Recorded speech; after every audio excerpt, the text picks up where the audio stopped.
正在前往南管家住宅区。然后咱们可以跟踪一下啊，看这辆车它的路程有多远，或者我们直接点一下是吧？啊，就在这儿，哇，200米的距離他就開車過去。有的時候這個遊戲裡面的市民他們不按照我們的設定去做啊，你比如說昨天剛為他們去規劃了一些公交車的路線是吧？那麼公交車呢，咱們今天再檢查一下它穩定嗎？哎，在這兒，在這兒，像一個長途大巴一樣拉了29名乘客。然後所有的線路來看的話，現在遊客量不是太多，3輛公交車夠用了。然後今天我們接着來建設的話，就想一下啊，先看一下這個村莊整體的布局。比如說我們從這個高速這邊呢，再拉一條新高速，然後圍繞着這個村莊，把線路最終去連接向小河的對面。因為在後續發展的話啊，我們盡量還是來到這個工業區的旁邊，不能把這個框架拉得太大。現在畢竟人口才3600啊。試一下啊，比如說我們先打開這條2車道。我之前確實設想過很多次，如果這個橋梁直接這樣拉伸的話，不知道會不會有點違和啊。咱們開個強制啊，先把這個橋梁放在這兒，等它過了河以後啊，還可以啊。等它過了河以後，咱們再把這個橋梁做一個彎曲。作為一條主幹道來講，它肯定是不能再拉直線了。然後咱們按照這個180度啊，從這兒想一下怎麼樣好看一點，再向前走一點，還要考慮這塊範圍的房屋建設，再向前一點，然後走在這兒。哎，這樣好多了，這樣看起來是吧，就更亂了啊。這當然我們不是為了亂而亂啊。你比如說這邊有一個山坡是吧，咱們把這個橋梁呢可以去掏一條隧道了，掏了隧道以後，我們在上方還可以繼續去蓋房子，節省一部分的空地嘛。啊，越窮越開心。等後續我們去對面去蓋房子了以後再說啊，把這個節點呢先抬高一下，抬高到這兒，最起碼這條路是要平行的。這邊的隧道有了，然後我去，這條直線好直啊，剛才拉的彎曲好像白拉了。然後呢，我們從另外一個方向，比如說新開路口的話，可以按照旁邊的土路先起一條1車道。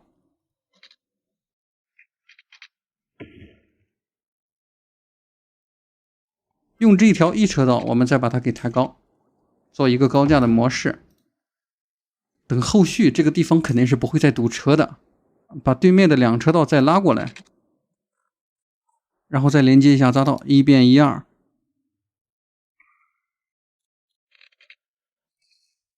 匝道2再執行，這個曲線可以拉的稍微大一點點。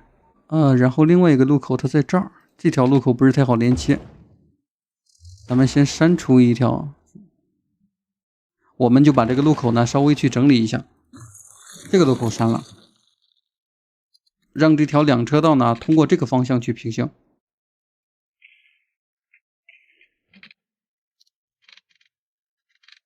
再重新的去拉開一條路口。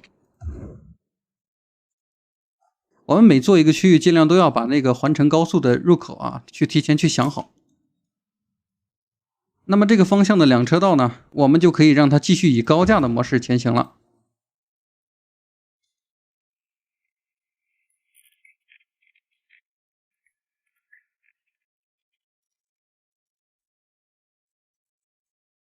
隨便去連接了幾個節點哈，然後咱們把這個幾個節點呢，它本來就是一個高架的模式，所以呢，咱們可以再把某些路段去把它降低一下。現在看起來有點太高了。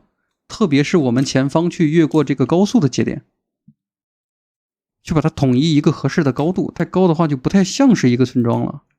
你看這個攝像頭剛好被我們的這個高架給擋住，是吧？就很人性化啊。然後這棵樹給它砍了，可以把遊戲繼續了啊。我們看一下這個車輛，哪怕是這個貨車經過的時候，大家可以檢查一下這個高度，它是沒有穿模的。說明這個高度是沒有問題。然後我們再往前方，這裡有棵樹把它給砍了，擋住了一部分農田。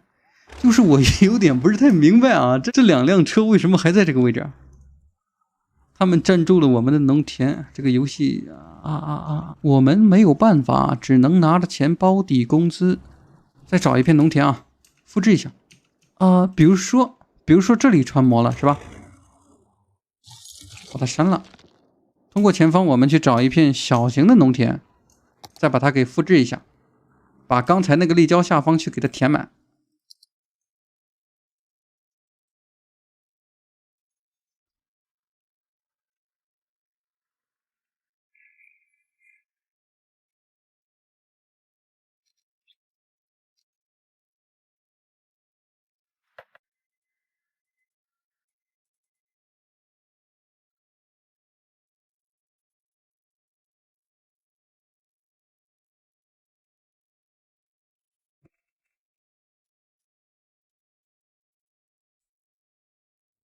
这个地方它其實就適合一點一點慢慢去打理。然後我們這個橋梁下方的話，就蓋房子肯定就有點不太合理了，所以啊，就種點樹，把它稍微填滿一點。至於旁邊的房子，我們只能放一些小型的住宅區，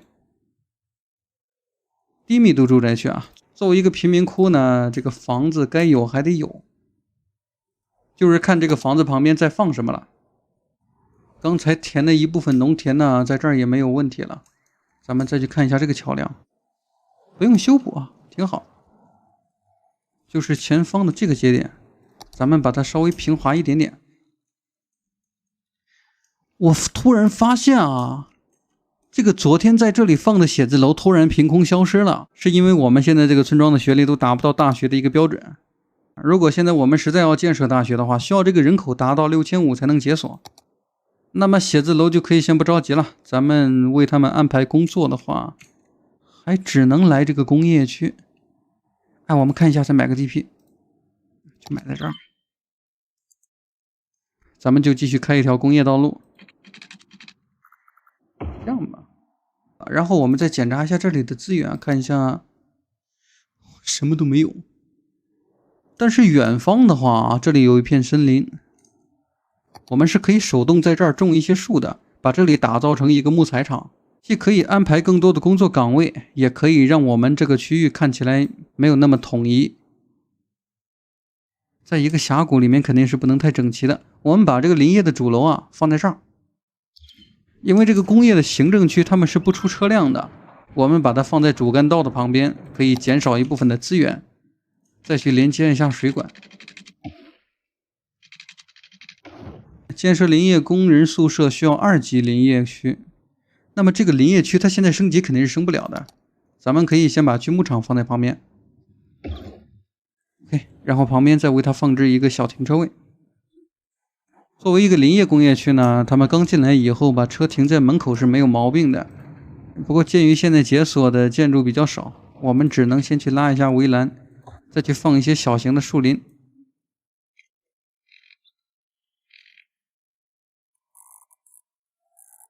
這個圍欄已經全部都圈好了，然後我們繼續來建設的話，可以把這個小型的道路去把它分隔開。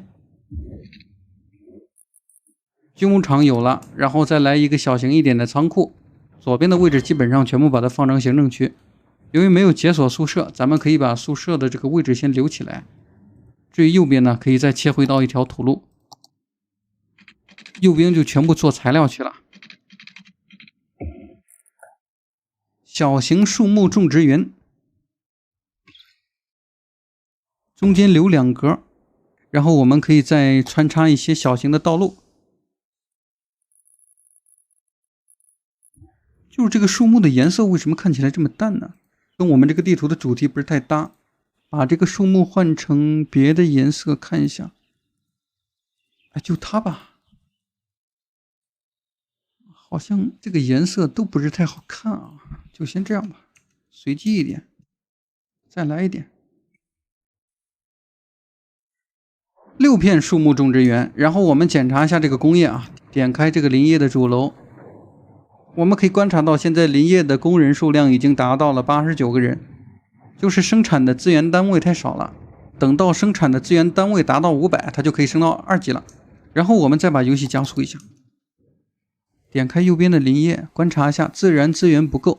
作為這個林業啊，我們去刷一些資源還是比較簡單的，只需要在旁邊去種一些樹木就可以了。